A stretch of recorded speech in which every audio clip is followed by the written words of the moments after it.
It's Miami. Yo, what's up, everybody? This is Kyle, Theo, and Corey here from the Fantasy Phenom.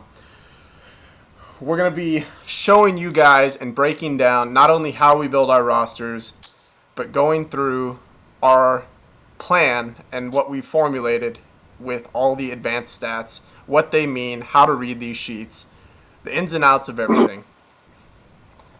So, what's up, guys? Hi. What's going on, everybody? God, I can't stand you, Theo. All right.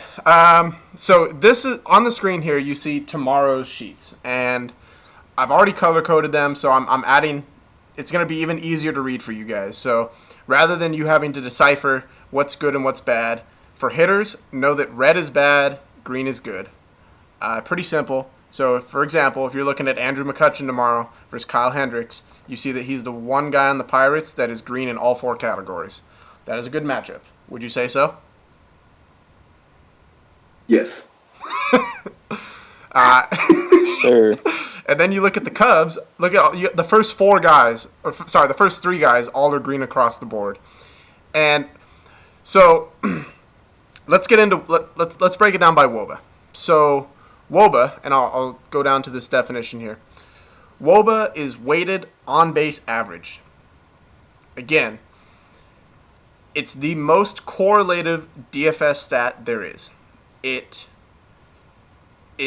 weights a home run more than a triple, and a triple more than a double more than a single, right? Just as DFS does, where home run is worth 3 more points than a triple's worth 3 more than a double, etc. As we all know, home runs win GPPs. Would you guys both agree?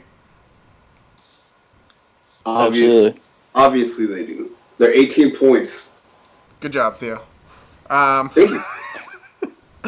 So, WOBA, hands down, is the most important stat. And a higher WOBA, so here's your threshold, right? Anything over 400 is considered excellent.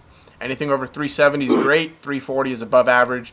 320 is your cutoff for a hitter, right? Typically, we don't want to roster a guy that is under a 320 WOBA. Now, there are exceptions, right? So, if David Freese was hitting 310 WOBA, but his ISO was 250, and his hard contact was green and his fly ball was green, then you would look at him. But it is the very first stat we look at when selecting batters. So in this, we look at these stats in order. WOBA 1, ISO 2, hard contact 3, and then fly ball rate 4. So ISO, Corey, how obviously we value ISO as the second highest, but I'll let you explain what ISO is because you do a better job of it than I do.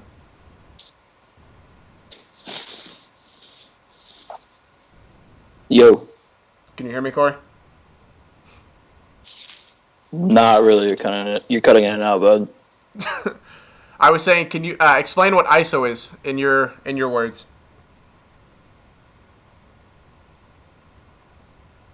We lost Corey.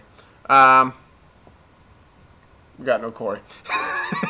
So ISO is raw power. It is the power metric. And what it is it's how many extra bases one gets per at bat. So a home run is 3 extra bases, a double is 1, a triple is 2. A single is just 1 base. It's not an extra base. So anything, again, here's your threshold, over 250, over 200, over 170, right? Over 140 is average. Then third, we want to look at hard contact. So a guy with a high WOBA and a high ISO is absolutely a good matchup for a hitter. Then we just want to validate it. These are like second tier. Would you, Theo, you would say hard contact and fly ball, second tier stats? Depends to me. And what? I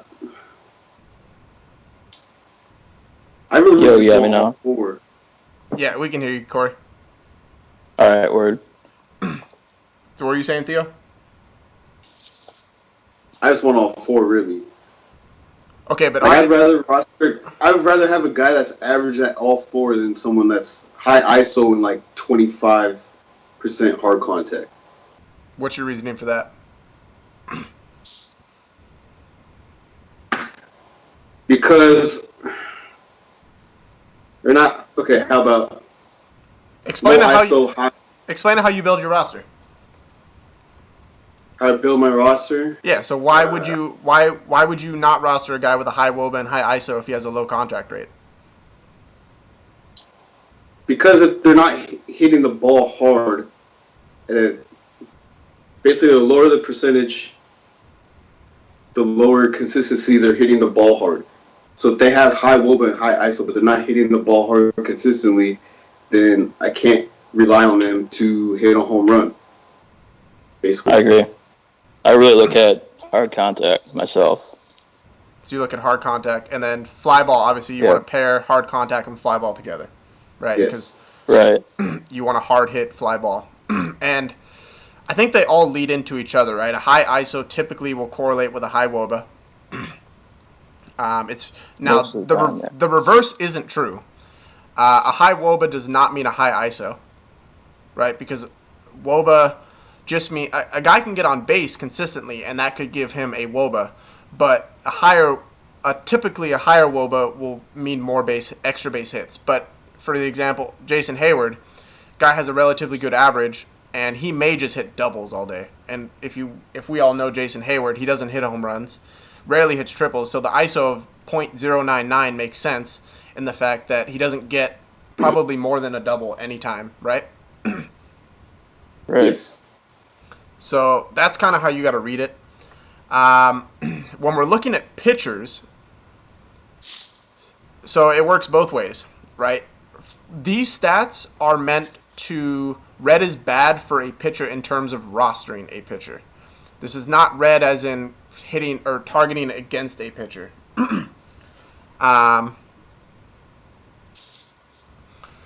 So if you look at Garrett Cole tomorrow, right, versus left-handed hitters, he gives up the highest average, highest OBP, highest WOBA, highest hard contact rate, highest fly ball rate, right? So naturally, I would look to the Cubs and I'm like, how many left-handed bats do they have? 1, 2, Rizzo. 3, 4. 4 in the projected lineup, right? So that spells trouble for me. I see that Garrett Cole does not do well against lefties, and the Cubs have 4 lefties in their lineup. 4 in the top 6. Bro, I'm stacking Cubs tomorrow, just so you know. You're stacking Cubs tomorrow? Oh, yeah. Okay. In early. Okay. Yeah, there's only 2 early games, so. Now, obviously, on the flip side, if you were to see Garrett Cole, he has a 245 average, a 296 OBP, and a 287 WOBA. Remember, average is 320. We're looking at this, and we're like, wow, he's well below average, right? As in, this is the WOBA he gives up. So if you were looking at it from a hitter standpoint, you don't want to roster a guy that's below 320 typically. Same for a pitcher. You want to roster a guy that's giving up a WOBA below that number because that means he's not giving up a lot of extra base hits. So if the Cubs lineup was filled with righties, I'd be like, wow, Garrett Cole, good matchup tomorrow. Let's look at another example. So I want to find a really high matchup WOBA and talk about why we would stack against that pitcher. I just got to figure out which pitcher that is. All right, let's look at Wade Miley. This is a perfect example. We all know Wade Miley. Dumpster fire. Wade Miley's terrible versus right-handed. All year last year. Look at Toronto's lineup. Projected, all 9 batters hit right-handed. Some of these guys are switch hitters, so they'll hit from the right-handed side. But if these 9 batters are true, well, actually Donaldson won't probably be in there, so I'll adjust that. But regardless, they'll probably put Ryan Goins in, who still hits right-handed. Look at Wade Miley's WOBA versus right-handed bats, 340. We look over here. For a hitter, if they're hitting a WOBA of 340, that's considered above average, and we would roster them. Or at least they would go in a player pool. So Wade Miley would be a pitcher that you would, 1, not roster, but 2, look to stack against. Yep. So Definitely look at guys like Kendry Morales, Troy Tulowitzki. Batista. Joey Bats. Joey Bats. So if you look here, look at Troy Tulowitzki's WOBA at home versus left-handed bats. 471. 471. That's so remember the threshold for excellent is 400, and here he is with a matchup WOBA, with a WOBA of 471, an ISO of 283. That's well above the excellent threshold. A hard contact of 45%, well above excellent, and then a fly ball rate of 44%. Everything matches up here. Everything matches up, right? We're checking all 4 green boxes here for Troy Tulowitzki. So that's exactly how we look for hitters and or pitchers to stack against. Again, I typically, in my own roster building, I always start with WOBA, and I always start on these sheets. I always go through game by game, right, or slate by slate you would look at, and I just scroll through, and I'm like, who are the bad pitchers on this slate? Who have the high... I'm looking at the pitcher's WOBA, and I'm like, who is giving it up on which side of the...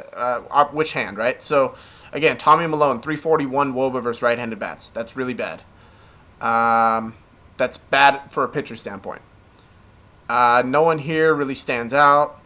Tampa Bay, Boston. So that's what I'm doing. I'm eliminating guys that I'm going to stack against from the get-go. Chris Archer, 283 and 297. Right? That's not a guy I really want to stack against.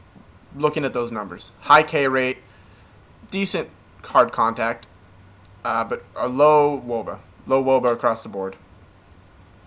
Wallace Chassin, 339 WOBA versus lefties. I can automatically, so I'm keeping in my head that's a high WOBA. Adalberto Mejia, extremely small sample size. I wouldn't really look at him. Both these guys are young pitchers. Nobody here. Nobody here. Dallas Keuchel has really nice numbers. Martin Perez, we've targeted him earlier this year. He has a 339 WOBA versus righties, so that would be a potential stack for this Seattle team, although it is Seattle, so probably not. No. Chill. Nelson Cruz going off. 3 home runs from off. All right, he's not going off, but look at these numbers. He does have really, really good numbers. 403 ISO, 403 WOBA versus lefties at home, 262 ISO, 41% hard contact. So that could be a one-off. And then obviously Arizona, Los Angeles. So, and Colorado, San Francisco. So that's how, we picked the pitchers. So to recap, right, we picked the pitchers that we want to roster based on the green here. We want guys that are giving up low WOBAs, that are getting a lot of strikeouts. So we want a high K per 9. We want a low contact rate and a low fly ball rate and a low home runs per 9. Correct? Correct. So when the pitcher's stats are in green, that means he's good against that handed batter. Yes. Exactly. So the green are good when you're... these stats are meant for pitchers when you're considering rostering them. You want the green stats. So you're looking here and you're like, all right, what's the handedness of this team? When stacking against pitchers, you want the red, right? So you're looking for these guys. Where are their numbers in red at? Right? What are their WOBAs against the hands? What are their WOBAs in general, right? If you have a guy that's just over 320 WOBA regardless of hand, that's a potential stack regardless of what hand the team is. Blowout. Yeah. So that's a guy. So Wallace Chassin, right? 339 WOBA against lefties, 318 versus righties. He's right at the average threshold for WOBA against righties, and he's well above it against lefties.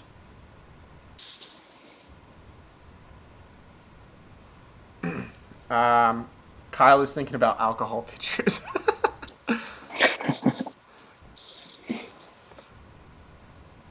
And again, this is not the breakdown for tomorrow. That'll come in the day. We're just showing you how to read these sheets, and I color-coded everything for you, so it's super easy now.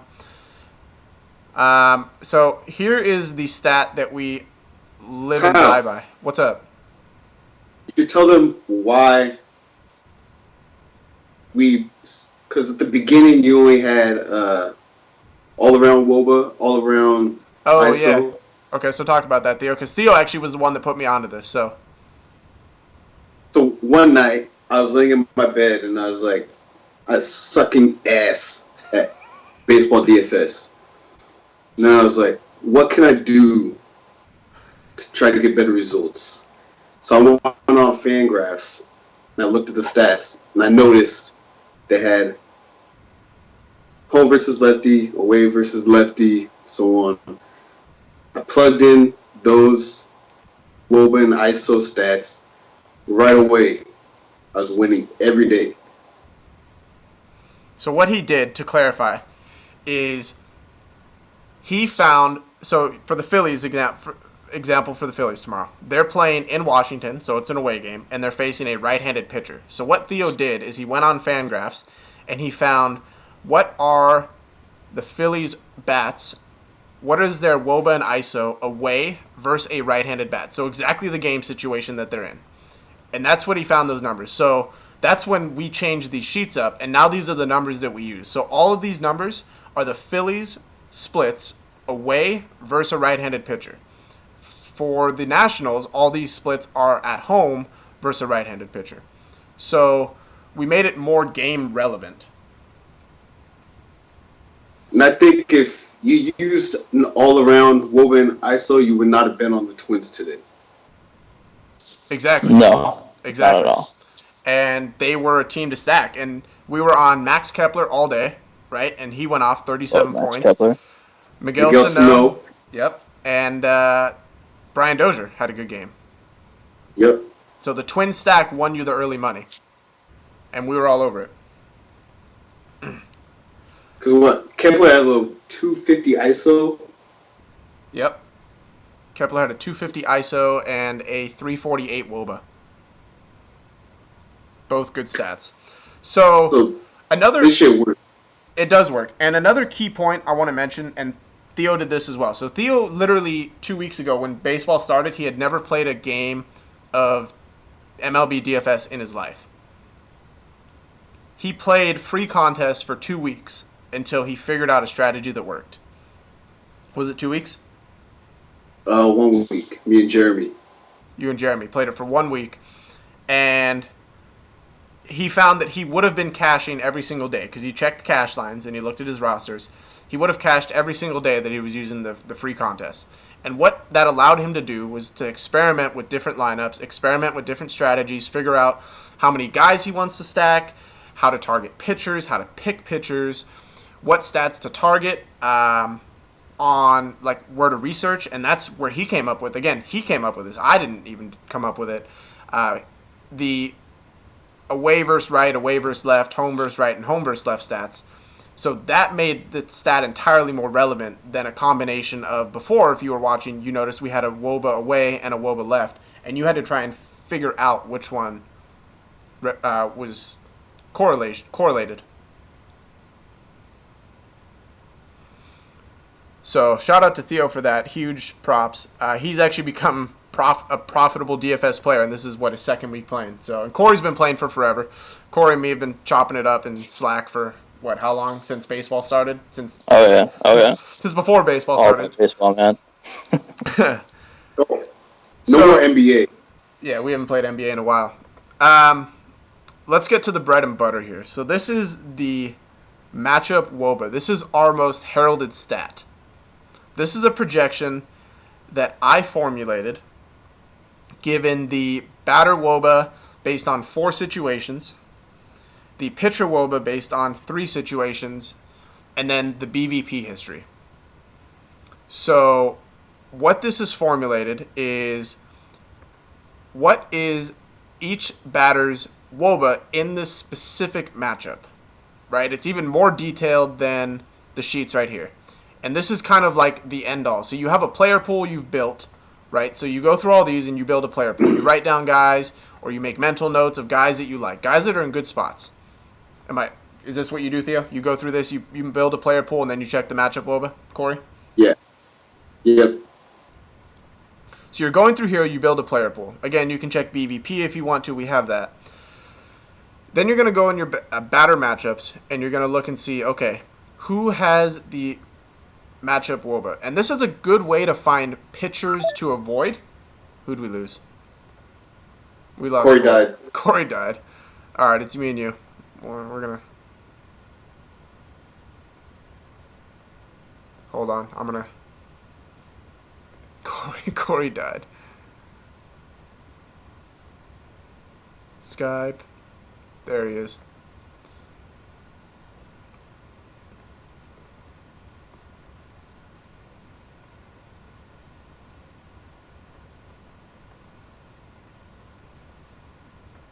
All right. Now you can see Theo again.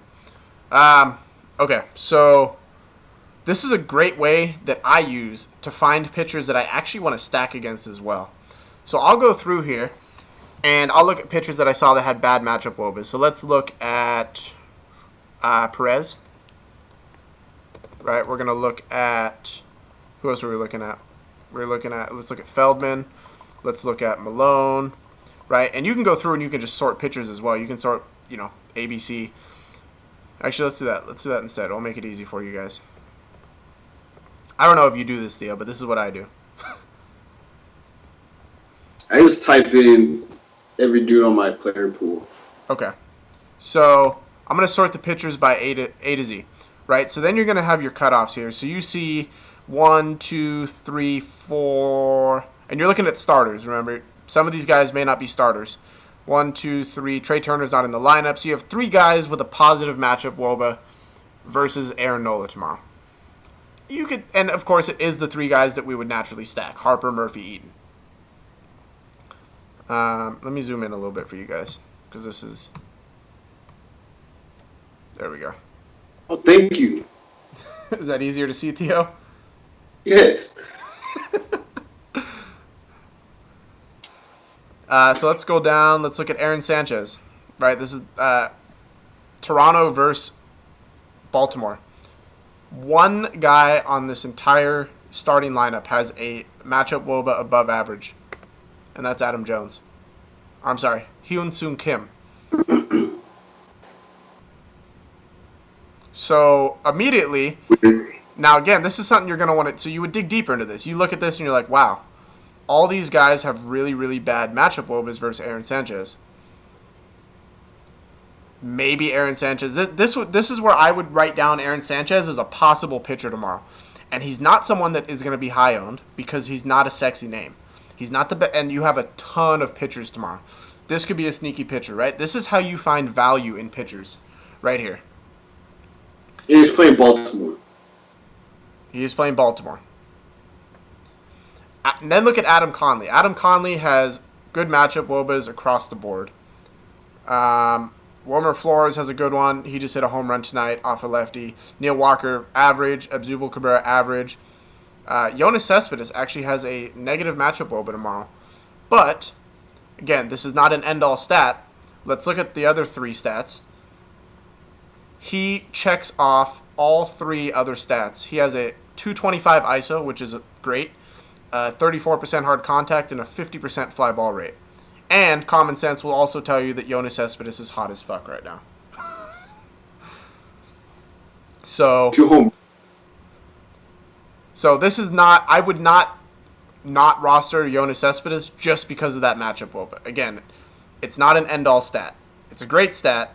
It helps you find matchups, but it's not the end-all. Don't eliminate Yoenis because of that matchup WOBA. Let's look at Chris Archer. Mookie Betts has a good matchup WOBA versus him, actually, and a high ISO. But logic also tells me Mookie's been cold. Am I gonna roster him? Probably not. Andrew Benintendi. Now, again, here's another thing. Andrew Benintendi has an extremely small sample size. So you wouldn't buy into this completely, right, Theo? Nope. I did today, though. He actually didn't do terrible. He, I believe, got 6 points. I mean, that's not terrible, but it's better than a 0. Which is all too often. And then look at Clayton Kershaw. There's one player on the entire Arizona team that has a positive matchup WOBA, and that's Yasmani Thomas. And that's because he hits lefties so well. He even has a actually average matchup WOBA, or BVP WOBA. But everyone else is red. And that would make sense, because Clayton Kershaw is a good play tomorrow versus Arizona in LA.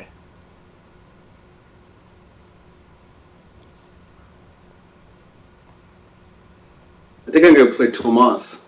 You could play Tomas as a one-off, and it'll be He's extremely... gonna be like 1% owned. Exactly. No one's going to... Look at these numbers. A 289 ISO versus lefties and a 43% hard contact rate, Theo. On the road. On the road versus lefties.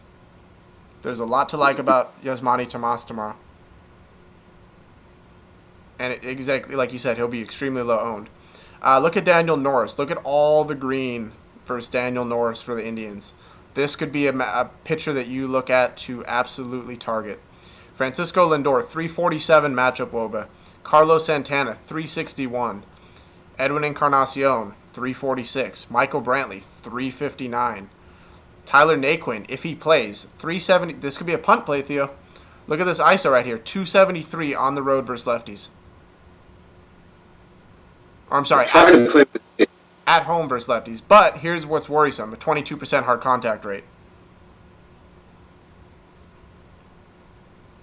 So that is a little worrisome. But this could be a punt outfield option right there. Or, oh no, this Which means is it might just get you doubles. But you'll take doubles, especially if he gets 2 or he drives in a run with this Cleveland offense. That could end up being 9 points. That's perfect for a 2K player. So again, this is another great way to find punts, right? You're just looking at these numbers, and I color-coded them. Green is good, red is bad. Even if you don't understand the stats, know that green is good and red is bad. Michael asked, does the WOBA on the road account for the type of stadium? Well, It doesn't. I'm looking for somewhere where I can find those stats. Yeah, so we don't have it exactly by stadium, but what I can tell you is it could help in this situation. Let's say you have a player that hits at Safeco, and you see that his away WOBA is really high. It would explain that would make sense because of the fact that he plays in Safeco, right? So his overall WOBA may be lower, but if his away WOBA is higher, that could be a truer indication of his hitting ability. This is what I did with the Diamondbacks. So obviously their home Is a hitter's mark. WOBA is gonna be high as fuck. So they played in San Francisco, and I was like, all right, their WOBA, ISO, everything is high, even though they're on the road, it's high. But then I looked at the Giants' home stats compared to their away stats. They're all way lower, so I knew fade Diamondbacks because there's probably not going to be very many home runs. Exactly, and we know that San Francisco is a hitter's park. Mm-hmm. Arizona's a hitter's park. And San Francisco is a pitcher's park, yeah. So you have to know that. Obviously, Mike Trout's going to be green across the board. Mike Trout will probably always have a positive matchup WOBA. Just know that. And that's why he's 5K. I hate Mike. I know you do. I do too. I'm a Bryce Harper fan. But as Michael said, this is exactly how you figure out one-off plays. Mac asked, what does WOBA stand for? Okay, so let's cover that again. Weighted on-base average. The formula for it is it takes walks, hit by pitches, intentional walks, and... No, that's it. Those 3. And it weighs them the lowest. They're like 0.7, right, in a mathematical formula. It then takes singles, and it weighs them 0.9. It takes a double, and it weighs it 1.2, a triple 1.5, and a home run 2. So a home run is 25% higher weighted than a triple. A triple is about the same weighted higher than a double, etc. Just like in DFS, where a home run is 3 more points than a triple, triple is 3 more points than a double, etc. You want a higher WOBA means better chance for extra bases. Does a one-off play mean someone who isn't in a stack? Yes. So a one-off would be a guy that you're not stacking that team. For example, tonight, and you could have ended up stacking this game. However, I looked at the Mets game, and I said I want one-offs or a two-man stack of Yoenis Cespedes and Wilmer Flores. I didn't like anyone else in that matchup. I did that. Right? And so we rostered 2 one-offs or a two-man stack. One-off it could be a one-man person, or it could be a two-man stack. I consider one-offs, it could be a two-man stack as well. but they're a game that you're not targeting that pitcher to get blown up, but you like the matchup they're in. For example, let's look tomorrow at Danny Duffy, right? Danny Duffy. Or one off every single day, Joey Votto. Yep. Again, Freddie Freeman. Like the only good player on the team. Exactly. If you look here, Yasmani Thomas is a one-off tomorrow. We're not going to stack against Clayton Kershaw, but Yasmani Thomas is in a good spot, which would make him a one-off from that game. He would be the one guy from the Diamondbacks we would look at rostering. Michael said several guys. A stack is 3 or more. Typically, I mean, you could consider a stack 2. I really don't. I would consider it I call it a 2-man stack. I really don't consider it a team stack. A team stack, which I think is 100% necessary in DFS, is 3 to 4 players on FanDuel. You can go as high as 5 on DraftKings, I believe. I don't advise it because if that team busts, your entire line is done. That's why I like to do 3. So, with that, give me your roster construction process, Theo, from start to beginning. What do you do that can help? Because obviously you become profitable. You have a formula that works. So what is your roster construction process from start to finish? From eliminating players, eliminating teams, picking players, putting them in a player pool, and finalizing a roster. First I look at WOBA, then I look at ISO, and then I look at hard contact and fly ball rate. And then I try to find at least 2 or 3 players in a lineup that have at least 3 of the 4 above average. So you're going through these sheets, right? The game sheets, and you're finding you're looking at every player's WOBA, ISO, hard contact, and fly ball. Yes. And then you're going to look and you're going to find 3 guys in a team that have at least 3 of these 4 above average. Yes. Okay. And if there's not 3, I'm not playing them. So that's what you would eliminate a team stack. Yes. And that's when I started looking at the opposing pitcher. Perfect. Okay. Continue. And then that's how I make my player pool. And then I take my player pool over to matchup WOBA, type in everybody's name, make sure I see that green. If there's a lot of red, I'm like, this stack is done. Or that player, even if it's just one player, you can cross out a player. Depends how many players are left from the team. Exactly. So if you have 4 guys and 1 crosses out, that's still a viable stack. Exactly. And then I have my shortened player pool. And then I go through my player pool and then see which players correlate within their own lineups. And that's where I make my stack. And what he means by correlation is typically you want guys that bat around each other. And here's the reason. In baseball, let's say we roster Josh Donaldson, Jose Bautista, and Kendrys Morales, right? 2, 3, 4. Josh Donaldson gets a single or a double. He's on base, right? You get the points for that. Jose Bautista walks or gets a single and knocks Josh Donaldson in, right? You now have the points for that single and the RBI. You still have And the run. And the run. You still have Kendrys Morales coming up, and now you have Jose Bautista on base. And let's say Kendrys Morales hits a home run. You now have the points for Josh Donaldson's double and run, Jose Bautista's single, RBI, and run for Morales now. And then you have Kendrys Morales' home run, RBI, run, and RBI. I said RBI twice. I'm sorry. Well, he gets 2 RBIs. So it's okay. Yeah, exactly. He gets his own. He bats himself in and Jose Bautista. So you look for, when stacking, you want to find guys that have high correlation and that the team is going to score runs, right? So you're not typically going to stack a 2-hitter, a 6-hitter, and a 9-hitter because by the time it gets to Russell Martin, it's highly unlikely that Josh Donaldson is still on base. So Russell Martin's hit, if he gets one, does not correlate with Josh Donaldson's event. He could have been out by then. It could be a new inning.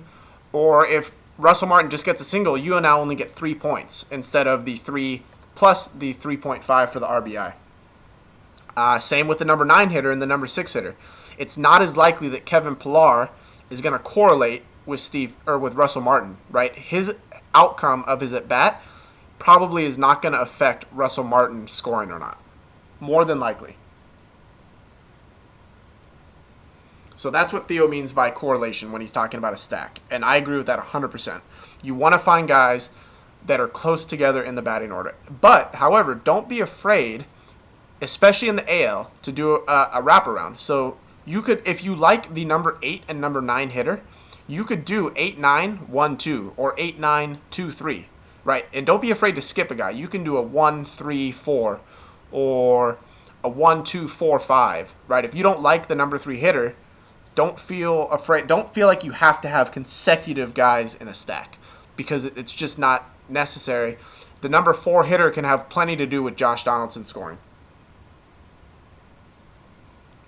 Okay, so you found the stacks and correlation. How do you pick your pitcher? By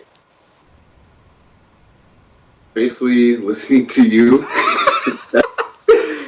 That's all I do right now, really. Okay. I suck at picking pitchers. So Theo's strength is not a pitcher. I'll tell you guys my line of construction, how I pick up pitchers. Pitchers have been my strong point at the beginning of the year so far. If you've been watching, you notice that I hit on a lot of low-owned pitchers. Francisco Liriano was that guy tonight. Went out 10 strikeouts, 5% owned. Obviously, there were other guys that did just as well. Jason Vargas, he had 57. Luis Severino had 52, I believe. Maybe he had a win. He might have had 58. You Darvish had 60 in early. Yep, we were all on Yu Darvish in the early and Slack today. So pitchers is definitely one of my strengths so far. And how I do that, I'll get to that. But I follow a very similar process when building a roster. Exactly what Theo does. I go through all of these sheets, right? And I go through and I'm looking at batter wobas. But to add on to that, I'm also looking at the pitcher they're facing. So I see Kyle Schwarber here, I see all this, and then I go over here to Garrett Cole and I'm like, okay, what's his matchup? What is his woba versus left-handers? What is it versus right-handers? Right? Is it someone I really want to roster? Do I think he's a good pitcher? And if the answer is yes, I always am of the belief that pitching beats hitting. Pitching beats hitting. And we had a nice little talk about that today in Slack. Yeah, so Yu Darvish, the Angels struck out the very least out of any team in the MLB last year. 16%. League average is 21. That's huge. So Yu Darvish, right, you would think, who is a strikeout pitcher, you're like, he's going to face the Angels who don't strike out. I give the edge to Yu Darvish because I will always give pitchers the edge over hitting teams. He made you dizzle. Nice. So that's where I'm going to look. Do I think Garrett Cole is an ace? And if he is, I'm probably not going to stack against him. I might find a one-off. I, however, do not think Garrett Cole is an ace right now. So there's a lot of stacks. There's a stack opportunity here, especially with this bright green all over the Cubs. So Chris Bryant has 2 bright green. Kyle Schwarber has 2 bright green. Wilson Contreras looks good. So there's options here, right? So I'm going through all these sheets, and like Theo does, I'm building a player pool. I'm looking. I'm like, all right, writing down Giancarlo Stanton, player pool. Justin Bour, player pool. Marcell Ozuna, green across the board, player pool, right? I don't care where they are. I'll dig in deeper after that. I'm just writing down guys that I see green. It's really quick. You're just going through, you're writing guys down, what looks good at first glance. Player pool, player pool, player pool. You're looking at pitchers. Okay, so I'm matching up, right? So I look here. You look at Milwaukee tomorrow. There's not a lot to like here. Nobody here really stands out as like green across the board. The only guy would be a one-off is Ryan Braun, right? Because he's green in 3 of the 4. Everyone else doesn't have. Well, Travis Shaw has 3. And then Keon Broxton, right? So I'm looking here. This is definitely not a team stack. 100% not a team stack. But you can find a 2-man stack. You can find a one-off from this game. I look at it as a 2-man stack here. I look at Braun and Broxton. So anyways, I'm writing down my player pool, going through that. And that's the same thing. I go to this matchup WOBA, right? And again, this is our projection. This is not any. You won't find this stat anywhere else. This is not something that you find on Roto Grinders because it's my made-up formula. This is not, again, something. I don't pull this from anywhere. So I go here and I'm looking and I'm like, okay, is it green across the board? Is my player here that I put in my player pool, are they green in at least 3 of the 4 categories? And specifically, my most important one is actually ISO. when I'm checking this off. So if a guy is red in ISO, it really red flags me. So if I have a guy with a nice WOBA, but he has a really red ISO, like this right here, Tyler Saladino, 0.088 ISO, that worries me. He may get doubles, but he's not averaging a lot of extra base hits, which means he's getting singles and doubles only, more so singles than doubles, and only a 29% hard contact. Like, that worries me, right? So that's how I eliminate players. And like Theo does as well, I will eliminate entire teams from a slate. If I'm looking here, I'll tell you a team I'm going to eliminate tomorrow. I am eliminating...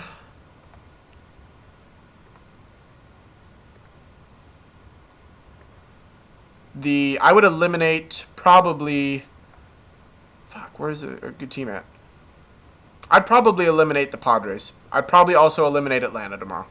Although, on second thought, Atlanta versus Chacin. So, and again, by eliminate, is ISO for pitchers or hitters? ISO is for hitters. ISO is isolated power for hitters. And again, on these sheets, you'll have all the definitions down here. So if you're ever confused, all the definitions are down here for each of the four. And by eliminating a team, I mean eliminating a team stack, right? I'm not going to team stack them. I'll find one-offs. So I'd eliminate Atlanta. I'd probably eliminate Milwaukee from a team stack. Probably eliminate Cincinnati from a team stack. I would look at Joey Votto pretty much solely in that game. I'd eliminate New York from a team stack in this game against Michael Wacha. I'm looking at a couple one-offs here. So things like that. Now to find a pitcher, I have a couple stats here. So I have this built in, and what this is it's very simple. Very, very simple tool. All I've done is I've compiled all the pitchers on the day and all their stats. Their average, their whip, their ERA, their K per 9, walks per 9, home runs per 9, WOBA, ground ball to fly ball ratio. Anything over 1 means more ground balls than fly balls. Anything under 1 means more fly balls. This is the opponent's strikeout percentage and opponent's run per game. What I've done is I've moved over here, and I've put the pitcher that is in the worst spot or that has the worst statistic in each category. So Alberto Mejia pretty much owns this entire board. Has the highest average against him, highest whip, highest ERA, lowest K per 9, highest walk per 9, Tommy Malone gives up the most home runs per 9. Danny Duffy is facing the team that strikes out the least, and Chris Archer is facing the team that that scores the most runs per game. So I'm looking there. I'm like, okay, Alberto Mejia automatically stands out as a guy that I'm going to target to stack against. But who am I going to play? I'm looking for green across the board. Clayton Kershaw, most green across the board, right? Everyone knows to play Clayton Kershaw. That's an automatic play. I'm not sure if Atlanta's a pitcher's or hitter's park. It's a brand new park, so that's something to be determined. Absolutely something to watch. Dallas Keuchel. Here's a guy that's lower down on the list. He's not as high priced tomorrow, but look at all the green across the board here. Right? Especially this ground ball to fly ball. He averages 3 ground balls for every fly ball, Theo. That's really good. He's also facing a team that doesn't score a lot of runs, 4 per game last year. His strikeouts per 9, relatively good, 7.5. That's doable. I typically want a pitcher that has over 7 per 9. Anything under 7 I really don't like. And the single most important stat when rostering a pitcher is K per 9. Hands down, every single time. If a pitcher does not have a high strikeout ratio, I'm not rostering him. I'm not rostering him. Theo, they're thinking you're sleeping. Wake your ass up. I'm learning. You're learning. So Theo's learning about how to pick pitchers as well. Again, so every time I'm looking at K per 9. If a pitcher has under 7 K per 9, I will not even consider him. He's out of the player pool. 100% every single time. Strikeouts have a 70% correlation to future success. That is the most correlative stat there is for a pitcher. ERA, on the other hand, is a 0.3. To put that into perspective, correlation of 1 is perfect. Strikeouts are 70% perfect. ERA is 30%. The other thing I cannot stress enough, please, please, please, never, ever, ever look at a pitcher's win-loss record when rostering him. Ever. Ever. Wins and losses do not correlate to fantasy stats at all. A pitcher can be on the Red Sox or the Rockies, who scored a shitload of runs, and he can give up 5 runs a game, but if his team scores 6, he gets a win. That doesn't mean he's a good pitcher. Don't ever look at win-loss record. An example, Matt Cain, a couple years ago when he was a Cy Young candidate, he had like 10 wins on the year in 30 starts. That's not a good win-loss record, but he pitched amazing, right? So Felix Hernandez won the Cy Young with the losing record. There you go. Felix Hernandez won a Cy Young with a losing record. Wins, losses mean absolutely nothing in DFS in terms of their stats, right? Obviously, you get points for a win, but you cannot roster a pitcher thinking he's going to get the win because of his win-loss record. It's a terrible stat to use. Don't ever use it. Okay, back to strikeouts. I look at Wade Miley. Look at all these scenarios where he's under 7 Ks per 9. Automatically eliminated. If he's not going to get strikeouts, he's not going to get points. Right? Strikeouts are 3 points per strikeout on FanDuel. I believe they're 2 on DraftKings. One strikeout will get your points back from an earned run. So that's how important strikeouts are. So I go through and I'm eliminating pitchers already. Adam Conley. I see 2 scenarios where he's under 7 Ks per 9. I'm not rostering him. Gone. Tommy Malone. Doesn't have any scenario where he's over 7. Gone from the player pool. Scott Feldman. Gone from the player pool. Not going to roster these guys. Daniel Norris only has, that's average. I'm still probably not going to roster him. I think that 10 is obviously inflated, and it is versus left-handed batters. So you take into account how many times does the guy face a left-handed batter? Probably 3 to 1 righties. So not going to take that into account. Tampa Bay, Boston. Rick Porcello. Okay. This is a perfect example of a win-loss record. Rick Porcello does not strike out people. And he won the Cy Young. You know why he won the Cy Young? Because he had 18 wins last year, I believe. 18 or what do you have? Oh, no, he might have it over 20, didn't he? How many wins did Rick Porcello have last year, Theo? I have no idea. You suck. Anyways, he won the Cy Young because of his win-loss record. Anyone who watches baseball knows that Justin Verlander deserved that Cy Young. He had better stats across the board. Rick Porcello is not a pitcher I will roster in DFS because he does not get a ton of strikeouts. He may get the win because his team scores a lot of runs. But if a guy gets, let's just break down a score here. Let's say Rick Porcello goes 6 innings, gets 5 strikeouts, and gets a win. And let's say he gives up 2 earned runs. So you've got 6 innings times 3, that's 18 points. You've got a win, which is 6 points, that's 24. You've got 4 strikeouts, which is 12 points. You're at 36. And a quality start, which is 40. Take off 6 points, you're at 34 points for Rick Porcello. Typically, Rick Porcello is in the 9K range. Do I want 34 points for a 9K pitcher? No. No. No. Francisco Liriano was 7.8 today. Went and got 48. Luis Severino, even cheaper, got 52.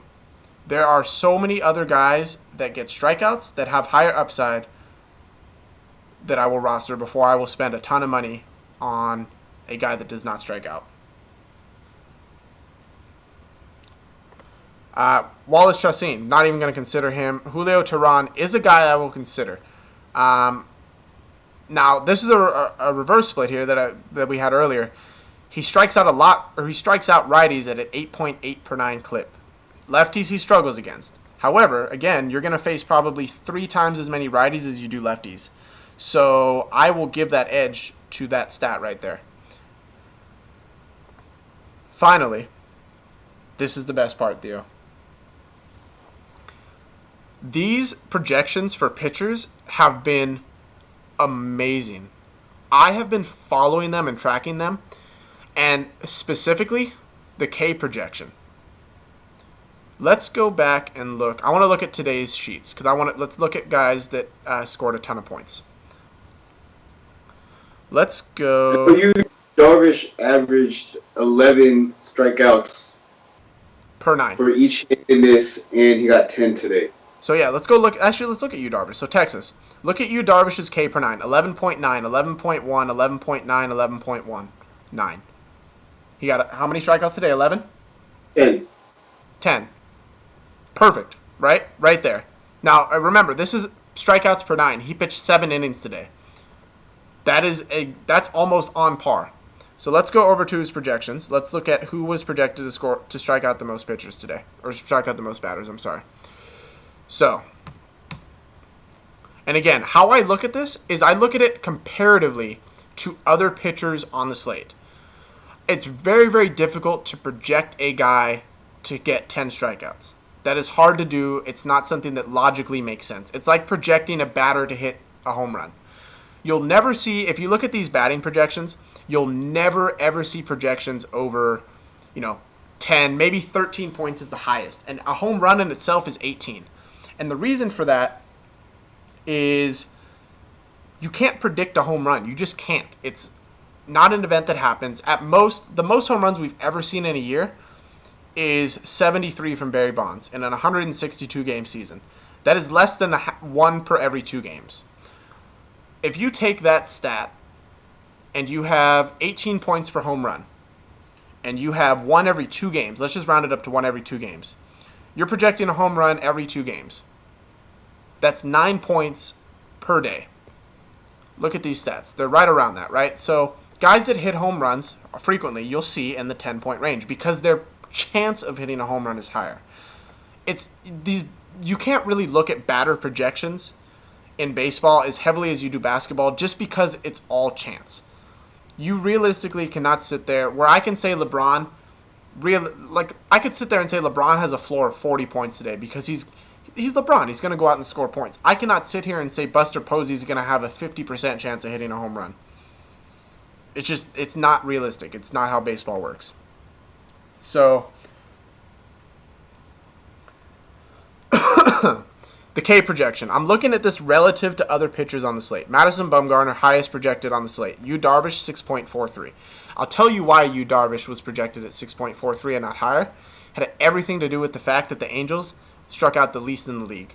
However, you look over here, his projection's still 38 points. He was the second highest projected pitcher on the slate. He actually finished first. He was the highest at 60 points. Let's go down and look at Hyun-Jin Ryu. He actually had quite a few strikeouts today. Good job. Look at Luis Severino, Theo.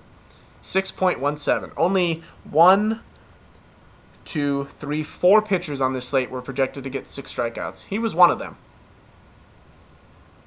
How much did he get? 11? He got 11.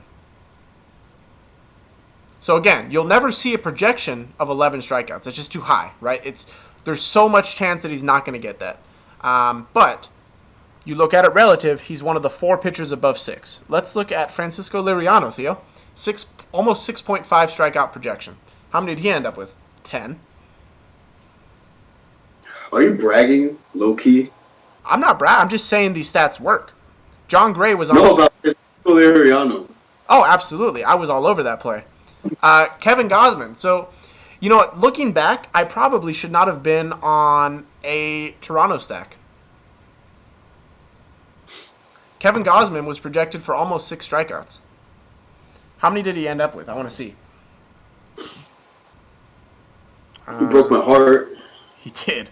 Toronto stack was terrible today. And I had that in quite a few lineups. So, Kevin Gausman had...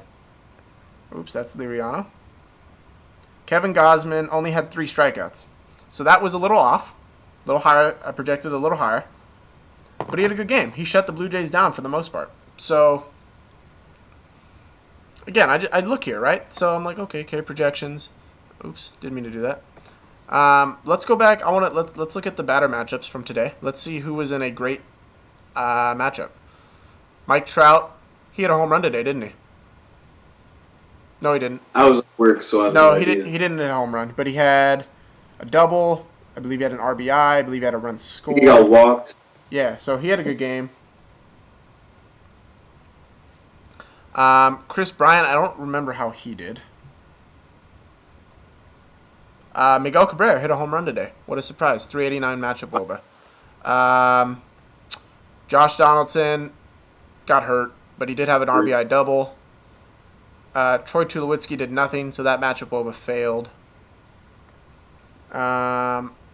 Just look at the Twins. All right, let's look at the Twins. Making this look bad. I'm not making it look at. The stat won't always work. It's baseball. It's volatile. But let's look at this. Miguel Cabrera. What the fuck? Opposing pitcher. Oh, damn it. I looked at Phil Hughes, not Jordan Zimmerman. Damn it.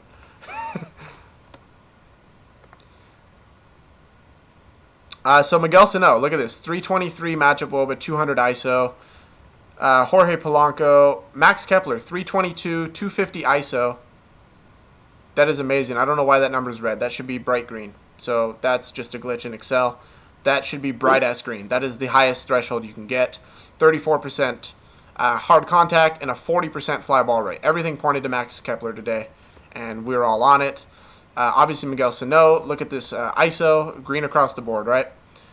Jason Castro, he was red only in the matchup WOBA. Brian Dozier, where's Brian Dozier at? He had a bad matchup WOBA, but a good ISO, good contact, and good fly ball. Jorge Polanco, he didn't have a bad game either. Good matchup WOBA, good ISO. The only problem with him is a very bad hard contact rate. And if you watch the game, he didn't hit the ball particularly hard more than twice. So there is that. Let's look. That's why I try to get all 4 categories. Yeah, let's look at Chen. David Wright doesn't play. Wilmer Flores. Wilmer Flores hit a home run today. 359 matchup WOBA, 277 ISO, 33% hard contact, and a high 41% fly ball rate. All 3 of those are green. Look at Cespedes. Cespedes is actually up at the top. He had a matchup WOBA of 325 and a batter ISO of 225, a hard contact rate of 34%, and a fly ball rate, which was also in the green, of 50%. 50% of his balls versus left-handers on the road are fly balls. That's great. Look at Travis D'Arnaud here. He was a punt play for me. I didn't talk about him on the video because I wasn't on him. Yo, welcome aboard, LB James. Says he just subscribed. LeBron's here? He's in the chat. I think he's gonna join the LeBron's Phenom here. team. He's joining the Phenom team. LeBron. It's because you just talked about him. His 40-point floor. That's right.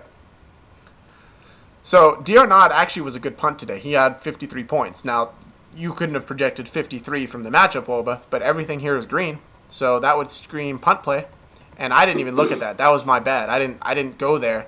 The only reason I was on D'Arnaud was because Real Muto was scratched, and I had to pay down at catcher. I didn't want to adjust my lineup and pay up.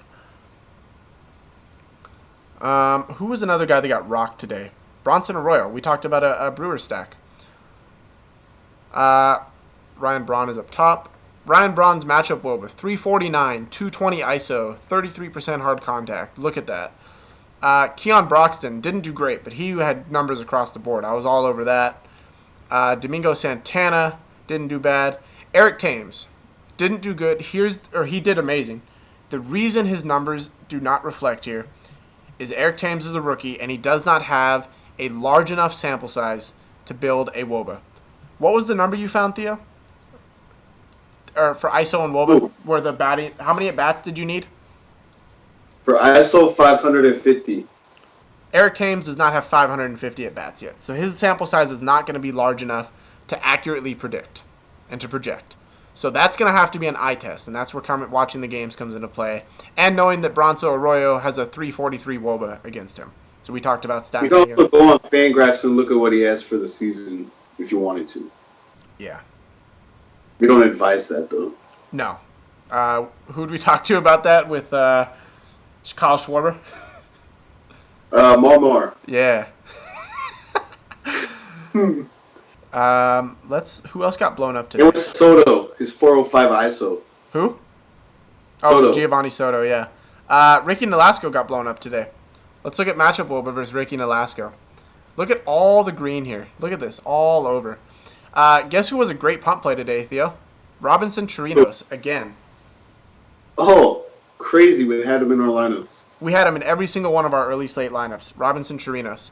344 matchup WOBA, 228 batter ISO, and he costed $2,200.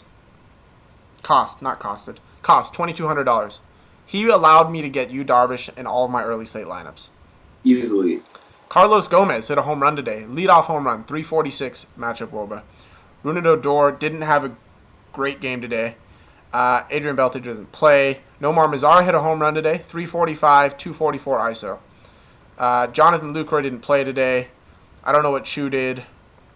Rua, I don't think he did anything. Chirinos, we talked about, and Gomez. So, Ricky Nolasco got blown up. Look at the Woba against him. Again, I would look at this when I'm going through pitchers, and I'm like, I can stack against Ricky Nolasco. And it's exactly what I did. So, hopefully this video made sense for you guys. Hopefully this kind of broke down how we build our rosters, how we go through everything, how we select players, what stats to look at. Of course, now, obviously, everything's going to be color-coded. Just know, for hitters, every time, green is good, red is bad. For pitchers, the colors are indicative of whether you roster the pitcher or not whether you stack against them. So, a green, you want a green number when you're rostering a pitcher, right? And also to point out, there will always be red in a pitcher because these stats are in each column. So what this does is it highlights the worst spot, the worst situation that pitcher is in. A 32% hard contact is not bad, but relative to the other four, he gives up the hardest contact to left-handed hitters. That's how you read that. All right. Well, as always, if you guys would like to subscribe, that link is down below in the description. You get access to our Slack group where you can message myself, Mike, Corey, who you saw earlier, Theo, anybody else that has knowledge and a deep understanding of how to use this. We will help you guys out. I promise. Just send us a direct message. It's much easier than asking us in the chat because that chat gets lost. So DM us. We will help explain it further. I'm all for helping build lineups. I will tell you if you're on the right track or not. I will not build lineups for you. I won't send you a lineup, but I will help you build lineups. And to that, the biggest recommendation I can give to anyone that joins Slack is be a part of it. Don't go in there and just post a lineup and say, I need advice.